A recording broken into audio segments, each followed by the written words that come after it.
में बात करें राहु और केतु की। राहु और केतु का अध्ययन एक ऐसा है जो हमारे जीवन के बहुत सारे रहस्यों को खोल देता है। राहु हमारे भविष्य को दर्शाता है तो केतु हमारे भूत को दर्शाता है। यानी एक हमारे पास्ट को डिक्लेयर करता है, दर्शाता है। दूसरा जो ग्रह राहु है वो हमारे भविष्य को दर्शाता है, यानी जिसके लिए हम दुनिया में आए हैं, जो कर्म हमें करने हैं। नमस्कार मित्रों, पंडित श्रीनिवास शर्मा वैदिक एस्ट्रोलॉजी वास्तु में एक बार फिर आपका स्वागत करता हूं। आज एक नए विषय पर चर्चा करने के लिए मैं उपस्थित हूं। जिज्ञासा रही कि राहु पे एक बार पुनः चर्चा की जाए, क्योंकि राहु और केतु के बीच में बहुत सारा रहस्य हमारे जीवन का छिपा रहता है। जैसे कि आप पुरानी कथा में जानते हैं कि समुद्र मंथन हुआ तो सुरभानु नाम का जो असुर था, जो देवताओं की पंक्ति में बैठ के अमृत पान कर गया था, और भगवान विष्णु के मोहनी रूप द्वारा उसके दो टुकड़े कर दिए गए थे। जो एक सर था, दूसरा धड़ था। सर आसमान में उड़ता हुआ चला गया, अमर हो गया अमृत पी के, और वह आकाश में उड़ता हुआ चला गया। धड़ जो था भगवान श्री हरि विष्णु के चरणों में गिर गया। ये बात बहुत सारे रहस्य खोलती है। यानी जो राहु है वो वायु तत्व में है, आसमान में है उसका वास। इसलिए राहु के द्वारा हमारी अत्यंत महत्वाकांक्षा, मानसिक विकार, षड्यंत्र का जो कारक ग्रह है वो राहु है। केतु भूत का विषय है और उसे मुक्ति का इसलिए कारक माना गया है कि वो भगवान श्री हरि के चरणों में अनुरागी है। हमारी कुंडली में राहु और केतु के बीच में जो ग्रह है, जो व्यवस्था है, वो भगवान विष्णु की प्रपंच है, भगवान विष्णु की व्यवस्था है। यानी राहु और केतु के बीच में जो कार्य करते हैं वो भगवान विष्णु की शक्ति है, भगवान विष्णु की माया है।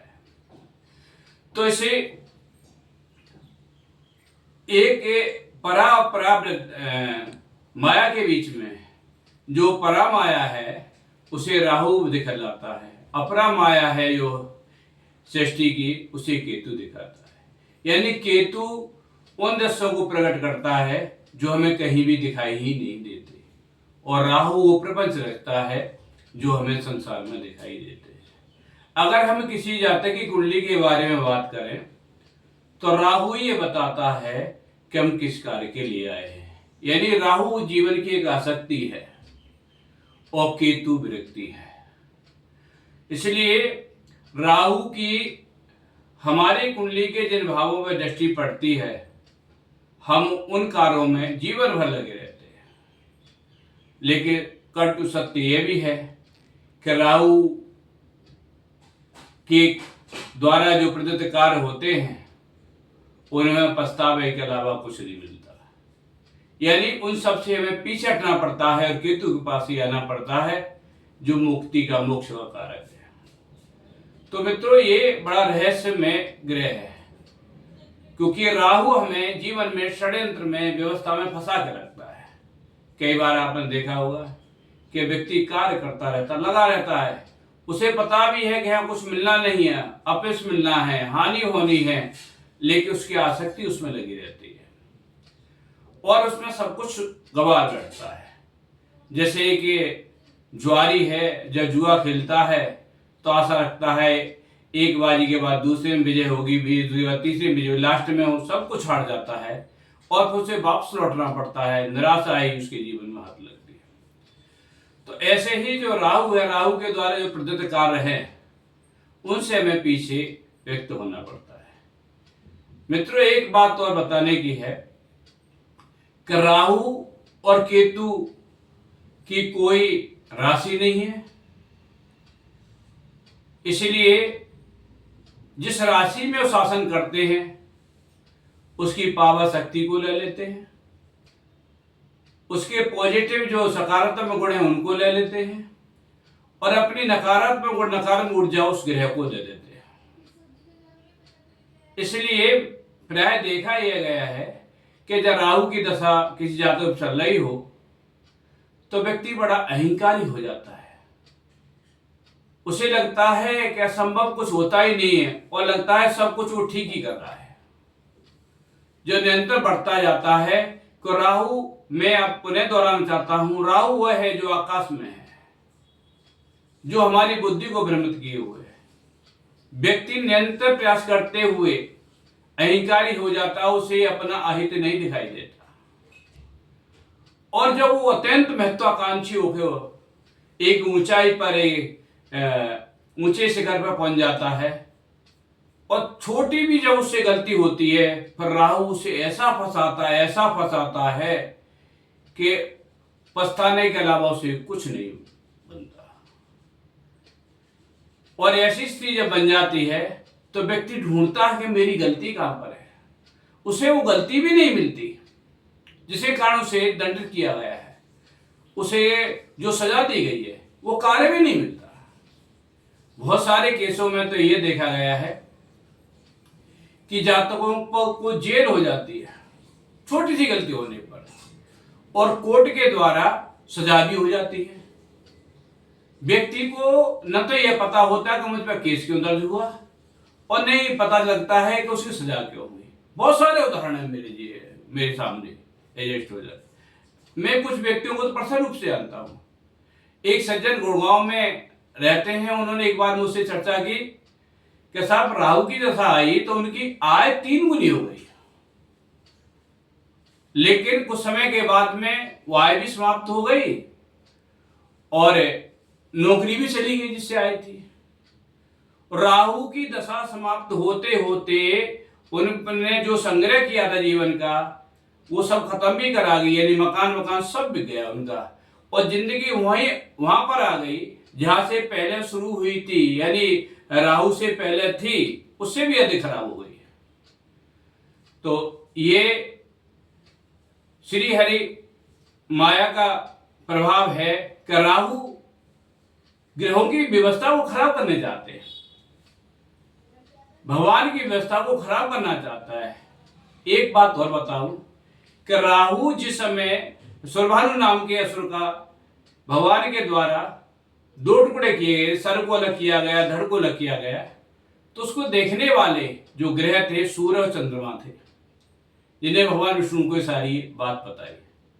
तो इसलिए राहु की सबसे ज्यादा शत्रुता जो है सूर्य और चंद्रमा से है। तो 2 कार्य जब राहु की दशा आप पर आए, राहु की युति बने, तो सूर्य के द्वारा आपका आत्मबल कमजोर करता है, दूसरा मनोबल कमजोर करता है। ऐसा तो नहीं होता कि राहु की युति सूर्य के साथ हो तो आपको उन्नति नहीं मिलेगी, उन्नति मिलेगी और आपको लगेगा कि राहु कुछ होता ही नहीं है। लेकिन जब आप कोई गलती कर जाओगे तो राहु ऐसा फंसाएगा आपको जैसे मकड़ी जाल बुनती है, और आपसे कोई कोई गलती वो करवा लेगा। अगर चंद्रमा के साथ युति बनी हुई है तो व्यक्ति मन से खिल रहेगा, एक साथ में अनेक प्रयास करना चाहेगा, धन के लिए लालसा बहुत ज्यादा बढ़ जाएगी और शुरू में उसे धन की प्राप्ति भी होगी शुरू में, लेकिन उस लालसा में उसे राहु ऐसा फंसा लेगा कि फिर जो भी कमाया है वो सब गंवा देगा वो। ऐसे ही अगर सूर्य के साथ उसकी राहु की युति है तो आपको सरकारी पद मिलेगा, सरकारी अधिकारियों से संपर्क बनेंगे और आपके सरकार के सिस्टम पर बैठे हुए बड़े अधिकारी आपके मित्र बन जाएंगे। लेकिन अंत में वही अधिकारी छल के द्वारा आपको षड्यंत्र के द्वारा फंसा देंगे और आपकी जेल यात्रा हो जाएगी, कोर्ट के केस बन जाएंगे। परिणाम यह होगा कि जो जीवन में आपने कमाया था वो भी गंवा दोगे और जीवन में छवि खराब होगी, स्वास्थ्य खराब होगा। तो बहुत सारी व्यवस्था है राहु और केतु की है। लेकिन राहु का एक प्रभाव जीवन में देखने को मिला है, वो हमारे जीवन की आसक्ति बताता है। मैं प्राप्ति की बात नहीं कर रहा कि ऐसा भी होता है केवल प्राप्ति नहीं होती, कि राहु की दृष्टि आपकी कुंडली के जिन भावों में पड़ रही है उससे आपकी सबसे ज्यादा आसक्ति होती है। सपोज करिए किसी कुंडली में सप्तम घर में राहु बैठा हुआ है तो वो अपने लाइफ पार्टनर के लिए, फीमेल हो या फीमेल हो, सबसे ज्यादा बल लगाएगा, सबसे ज्यादा लगाव रखेगा, सबसे ज्यादा काम करेगा। और अंत में फिर यह होगा कि लाइफ पार्टनर के द्वारा उसे धोखा दे दिया जाएगा, क्योंकि राहु षड्यंत्र है।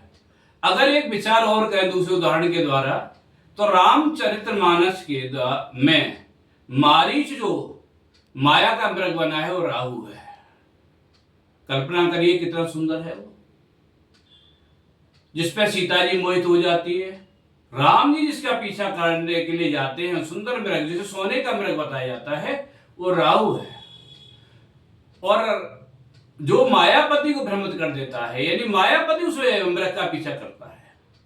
और लास्ट में इस कहानी में देखें तो हाय लक्ष्मण की जो आवाज निकालता है वो राम के स्वर में निकालता है, यानी मरते मरते भी भ्रमित कर देता है ब्रह्म को, ईश्वर को। जो ईश्वर को भ्रमित कर सकता है वो ग्रह कितना प्रबल होगा, कितना बलवान होगा, क्योंकि वो भगवान विष्णु श्री हरि की जो है माया है, जो माया का प्रभाव चलाता है, जो माया को दर्शाता है, वो राहु है, जिसे परा विद्या कहा जाता है, और केतु को अपरा विद्या कहा जाता है। इसलिए राहु हमें भ्रमित करता है और हमारे जीवन की वो दशा करता है कि सब कुछ होने के बाद में हम सब कुछ अंत में हार जाते हैं और जीवन में ऐसे वापस होते हैं जैसे जुआ खेलने के बाद एक जुआरी वापस होता है। इसलिए राहु की दशा के बाद में जो हमें पछतावा होता है, तो वो हमें वापस लाता है और वहां पहुंचाता है जहां केतु से आसक्ति शुरू होती है, विरक्ति शुरू होती है, सॉरी, जो भगवान विष्णु के चरण हैं।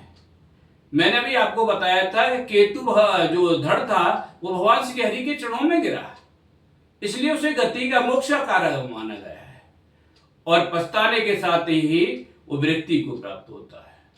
तो मित्रों, मैं आज की कहानी में ही बताना चाहता था कि राहु जीवन का सबसे बड़ा छल है। यद्यपि ज्योतिषीय आधार पर देखा जाए तो सूर्य के क्रांति पथ पे 2 बिंदु हैं जो खिसकते रहते हैं, लेकिन हिंदू ज्योतिष के अनुसार राहु और केतु के बहुत बड़े रहस्य है। अगर हमने जो जीवन में समझ लिया तो बहुत कुछ हलवे से हम बच सकते हैं, हमारा जीवन सरल हो सकता है। तो मित्रों, आज की वीडियो में इतना ही।